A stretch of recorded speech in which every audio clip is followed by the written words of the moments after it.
मिनश्शैतानिर्रजीम बिस्मिल्लाहिर्रहमानिर्रहीम व अनकिहुल अय्याम मिनकुम वस्सालिहीन मिन इबादिकुम व इमाइकुम। नाज़रीन मोहतरम, आज हम अपनी तमाम बातों को कंक्लूड करने की कोशिश करेंगे और कोशिश होगी कि जितनी बातें हमने बयान की है उसके कम से कम एक रिव्यू आपके सामने आ जाए। सबसे पहली बात यह है कि ज़ाहिर सी बात है कि नौजवानों के अंदर एक ख़ास किस्म के हार्मोन्स पैदा होते हैं कि जिसकी वजह से ज़रूरत पड़ती है कि वो इज़्दिवाज की तरफ जाएँ और फिर इज़्दिवाज ही के ज़रिए परवरदिगार ने तौलीद नस्ल का निज़ाम रखा है। इसी तरीके से बशरियत आगे बढ़ती है और ये बहुत ज़रूरी है कि सही वक्त के ऊपर अपने नौजवान लड़के लड़कियों की शादी इंसान कर दे। एक बहुत मशहूर नाम है और चूँकि उन्होंने ख़ुद इस बात को ज़िक्र किया है इसलिए हम उनका नाम लेकर इस बात को बयान कर रहे हैं। जनाब हुज्जतुल इस्लाम वल मुस्लिमीन मोहसिन क़राती साहब, कि जो ईरान के एक मशहूर ख़तीब हैं और मुफ़स्सिर कुरान भी हैं। उन्होंने इस बात का ज़िक्र किया कि जब वो जवान थे और उन्होंने अपनी इस ख्वाहिश को अपने वालिद साहब के सामने बयान किया कि अब मैं शादी की उम्र पे आ चुका हूँ, आप मेरे लिए असबाब पैदा कीजिए। तो उनके वालिद साहब ने जवाब दिया कि बेटा, तुम जब तक 10 से खारिज तक नहीं पहुँचोगे उस वक्त तक शादी की बात नहीं करना। अब इन्होंने कुछ उलमा से रब्ता किया और उन्होंने कहा कि इनके वालिद साहब को समझाइए कि एक ख़ास उम्र के अंदर, जवानी के अंदर हाजत होती है, लिहाजा अगर इस एज के अंदर शादी नहीं की तो मुनासिब नहीं है। इन्होंने अपनी तरफ के कुछ उलमा से रब्ता किया तो इनके वालिद ने अपने साइड के कुछ उलमा से रब्ता किया और वो इस बात को कायल करने की कोशिश कर रहे थे कि नहीं, बेटे को कहो कि अभी सब्र करे, जब वो पढ़ लिख ले और 10 से खारिज तक पहुँच जाए तो फिर वो शादी करवाएं। और जब दावत के अंदर दोनों तरह के किस्म के उलमा मौजूद थे, दोनों ने अपने अपने दलाइल पेश किए, बात हुई, लेकिन बात किसी नतीजे पर नहीं पहुंची और बिलाखिर वो कहते हैं कि शादी नहीं हो सकी। तो आखिरी बात उन्होंने अपने वालिद साहब को ये कही, जिसके बाद उनके वालिद साहब तब्दील हुए। वो ये कि मुझे बताइए कि क्या मेरा ईमान हज़रत यूसुफ़ के ईमान से ज़्यादा है?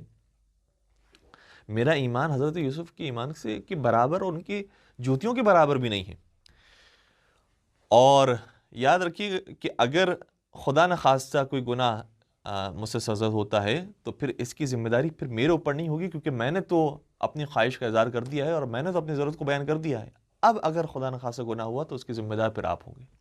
कि ये जुमला सुनकर फिर मेरे वालिद तब्दील हुए और कहा कि हाँ, वाक़न गुनाह भी वालिदैन के ज़िम्मे आ रहा होता है अगर वो अपनी औलाद की शादी के अंदर ताख़ीर करते हैं।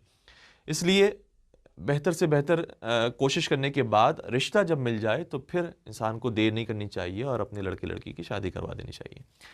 फिर शादी के अंदर एक और मसला ही पेश आता है कि जहेज़ कितना होना चाहिए और क्या इस्लाम में जहेज़ है या नहीं है।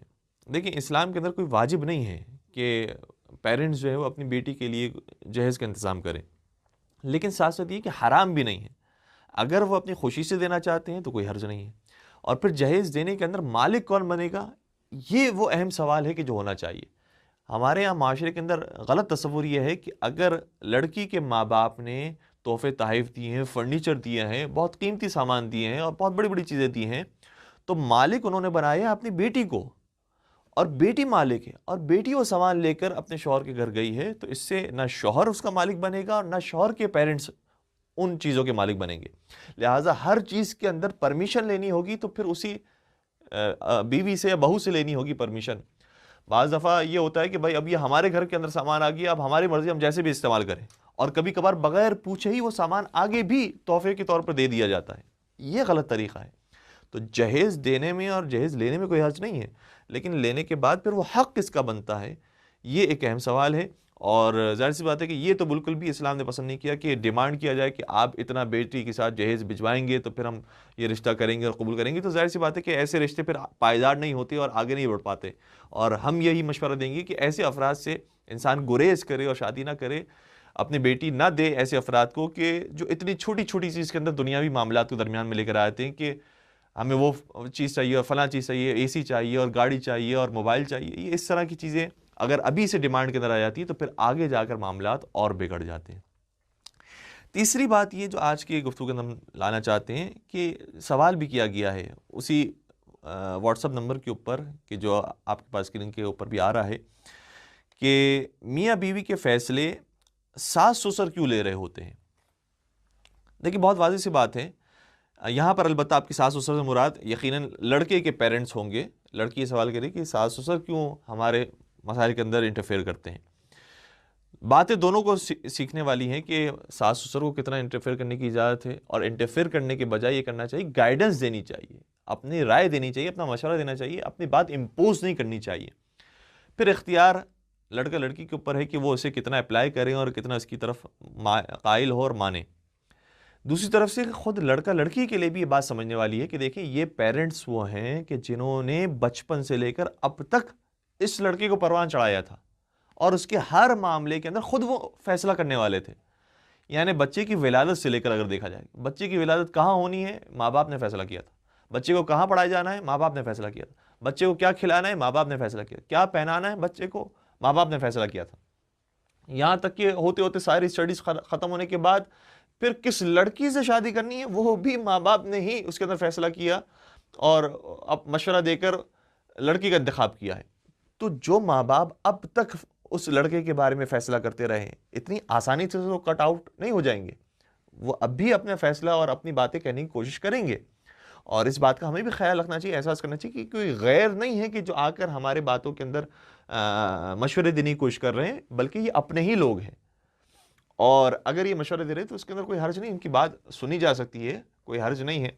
और दूसरी बात ये भी है कि पेरेंट्स, जाहिर सी बात है कि एक उम्र पे पहुंचने के बाद, सिन रसीदा हो जाने के बाद, बूढ़े होने के बाद वो बातों को बैलेंस नहीं कर पाते और ये तफरीक नहीं कर पाते कि कौन सी बात बेटे से कही जा सकती है और कौन सी बहू से कही जा सकती है।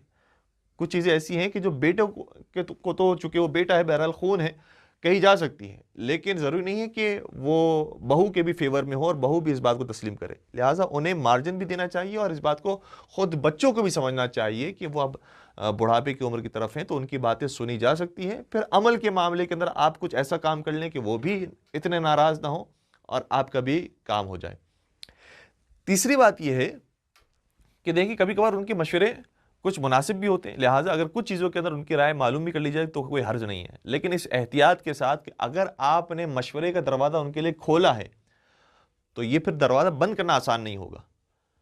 इसलिए हो सकता है कि कभी कभार वो मशवरे फिर हुक्म के अंदर तब्दील हो जाएं कि तुम यही काम करो। अगर हमने छोटी छोटी चीज़ों के अंदर, मिसाल के तौर पर अगर हमने कहीं बाहर खाने के लिए जाना है तो अपने पेरेंट्स से सवाल कर रहे हैं कि कहाँ हमें खाने के लिए जाना चाहिए, जबकि उनके इस चीज़ के अंदर कोई इतना इंटरेस्ट नहीं है, कहीं पर भी खाने के लिए ले जाएं, बस पेट भरने की ज़रूरत है, पेट भरना है। तो अगर आपने छोटी छोटी चीज़ों के अंदर उन्हें फिर इंटरफेयर करने की परमिशन दी तो फिर ये दरवाज़ा और खुलता जाएगा और फिर वो और दूसरे मामलात के अंदर भी इंटरफेयर करेंगे। इसलिए अगर आप महसूस करते हैं कि सास ससुर या हमारे पेरेंट्स हमारे मामलात के अंदर इंटरफेयर कर रहे हैं तो आहिस्ते आहिस्ते इंटरफेरेंस उनकी कम से कम कीजिए और बहुत सारी चीज़ें बताना उनको ज़रूरी नहीं है और इस तरह से फिर उनकी मुदाखलत कम से कम होती जाएगी। आखिर में एक फ़िक़ही मसला भी हम बयान करना ज़रूरी समझते हैं, वो ये है कि लड़की के लिए तो चलें वो सास ससुर हैं, इसलिए सास ससुर होने के उन्वान से बहुत सारी चीज़ें मानना लड़की के ऊपर तो वाजिब नहीं है, लेकिन बेटा चूँकि खूनी रिश्तेदार है और अहकाम शरीयत के अंदर यह है कि वालिदैन अगर कोई हुक्म देते हैं अपनी औलाद को तो औलाद पर वाजिब है कि उसकी इताअत करें। लेकिन वो कौन सा हुक्म है कि जिसकी इताअत वाजिब है, उसकी डेफिनेशन भी बयान की है मराजीन ने। हर हुक्म की इताअत करना वाजिब नहीं है, बेहतर है, बहुत अच्छी बात है, सवाब का बाइस है कि हर चीज़ इंसान अपने वालिदैन की भी माने, लेकिन वाजिब नहीं है। वाजिब कौन सा हुक्म है? वो हुक्म पर उस हुक्म पर अमल करना वाजिब है कि जो हुक्म वालिदैन मोहब्बत की बिना पर अपनी औलाद को दे रहे हो। मोहब्बत की बिना पर अगर हुक्म दिया जा रहा है तो फिर वो हुक्म मानना वाजिब होगा, क्योंकि कभी कभार उनके वालिदैन के हुक्म वो होते हैं कि जो उनके अपने ज़ाती मफादात की खातिर होते हैं, वो हुक्म मानना वाजिब नहीं है। अलबत्ता वही हुक्म माना जाए तो अच्छी बात है। मिसाल के तौर पर बच्चे को भेजा था पढ़ने के लिए, वो यूके यूएसए चले गए और वहीं पर उन्होंने शादी भी कर ली। अब माँ बाप ये चाह रहे हैं कि मेरा बेटा हमारे पास आ जाए और वो फोर्स करके बुला रहे हैं, हुक्म दे रहे हैं कि तुम हमारे पास आ जाओ। अच्छा, यहाँ पर और भी मामलात हैं जिसकी वजह से हो सकता है कि हुक्म मानना वाजिब हो जाए, लेकिन अगर हम सिर्फ इस बात पर रुके रहें कि देखिए ये हुक्म क्या मोहब्बत की बिना पर दिया जा रहा है कि मैं चूंकि औलाद से मोहब्बत करती हूँ इसलिए उसको यहाँ पर बुला रही हूँ, या नहीं अपने ज़ाती मफादात की खातिर मैं उसे बुलाना चाह रही हूँ, तो फिर अगर ज़ाती मफादात की खातिर होगा तो फिर बेटे पर वाजिब नहीं है कि इस हुक्म को माने, क्योंकि वो हुक्म के जो औलाद से मोहब्बत की बिना पर माँ बाप देते हैं उस हुक्म का मानना ज़रूरी होता है। दूसरी बात ये, दूसरी शर्त है, बल्कि दूसरी शर्त ये कि अगर वो हुक्म ऐसा है कि अगर हुक्म की पाबंदी नहीं की गई तो माँ बाप की दिल आज़ारी होगी, अजियत का सबब बनेगा, उनकी नाराज़गी का सबब बनेगा, उनका दिल टूट जाएगा। इतना सख्त हुक्म है वो कि अगर वो बात नहीं मानी गई तो वो नाराज़ हो जाएंगे, फिर बात नहीं करेंगे। तो फिर उस हुक्म को मानना वाजिब होगा। यानी दो शर्तें हो गई, एक ये कि औलाद से मोहब्बत की बिना पर वो हुक्म दिया जाए, और दूसरी शर्त यह है कि अगर उस हुक्म की मुखालिफत करें तो इससे हमारे माँ बाप को अजियत होती हो, तो फिर इस हुक्म की इताअत करना वाजिब है।